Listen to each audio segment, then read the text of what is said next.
بسم اللہ الرحمن الرحیم۔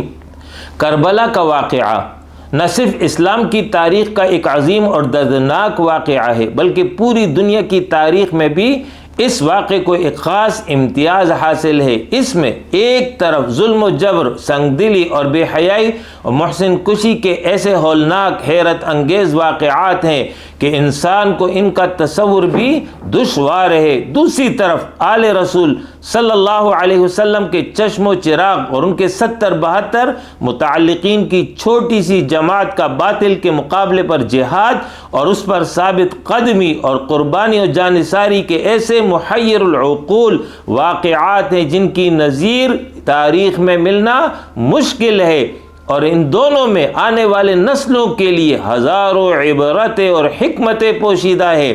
اس واقعے میں سیدنا امام حسین رضی اللہ عنہ نے حق و سچائی کے لیے اپنی جان، اپنے خاندان اور ساتھیوں کی قربانی دی۔ یہ واقعہ محض ایک تاریخی سانحہ نہیں ہے بلکہ امت مسلمہ کے لیے ایک دائمی پیغام رکھتا ہے۔ اس واقعے سے ہمیں یہ اہم اسباق اور پیغامات ملتے ہیں۔ نمبر 1، کتاب و سنت کے قانون کو صحیح طور پر رواج دینا۔ نمبر 2، اسلام کے نظام عدل کو اثر نو قائم کرنا۔ نمبر 3، اسلام میں خلافت نبوت کے بجائے ملوکیت اور آمریت کے بدعت کے خلاف مسلسل جہاد کرنا۔ نمبر 4، حق کے مقابلے میں نہ زور اور زر کی نمائش سے مرعوب ہو، نہ جان و مال اور اولاد کا خوف اس راستے میں حائل ہو۔ نمبر 5، حق کی خاطر جان، مال اور اولاد کو قربان کر دینا لیکن جھکنا نہیں۔ نمبر 6، ظلم کے خلاف اٹھنا، ظلم کو ہرگز برداشت نہ کرنا، یہ برداشت کرنا بھی ایک طرح کا ظلم ہے۔ نمبر 7، باطل کے ساتھ ہرگز سمجھوتا نہ کرنا۔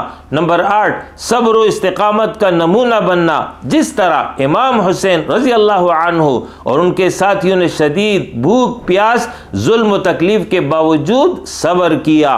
نمبر 9، ہر خوف و ہراس اور مصیبت اور مشقت میں ہر وقت اللہ تعالیٰ کو یاد رکھنا، ہر حال میں اللہ تعالیٰ پر توکل اور اعتماد رکھنا، بڑی سی بڑی مصیبت میں بھی اس کے شکر گزار بندے ثابت ہو۔ یاد رکھیے، اسلام صرف نام کا نہیں، کردار کا دین ہے۔ امام حسین رضی اللہ عنہ کا کردار ہمیں سبق دیتا ہے کہ دین سے دعوے سے نہیں، عمل سے زندہ ہوتا ہے۔ باطل صرف وقتی ہوتا ہے، حق ہمیشہ قائم رہتا ہے۔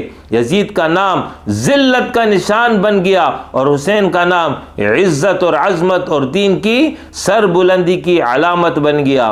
خلاصہ یہ ہے کہ کربلا کا واقعہ یہ سبق دیتا ہے کہ دین کے اصولوں پر کوئی سمجھوتا نہیں، حق کی خاطر اور ظلم کے خلاف اٹھنا فرض ہے اور سچائی کی خاطر ہر قسم کی قربانی دینا اہل ایمان کی شان ہے۔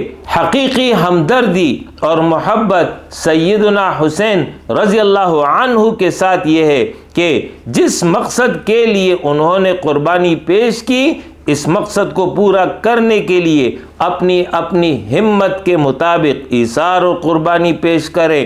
ان کے اخلاق اور کردار اور اعمال کی پیروی کو سعادت دنیا اور آخرت سمجھے۔ وآخر دعوانا ان الحمد للہ رب العالمین۔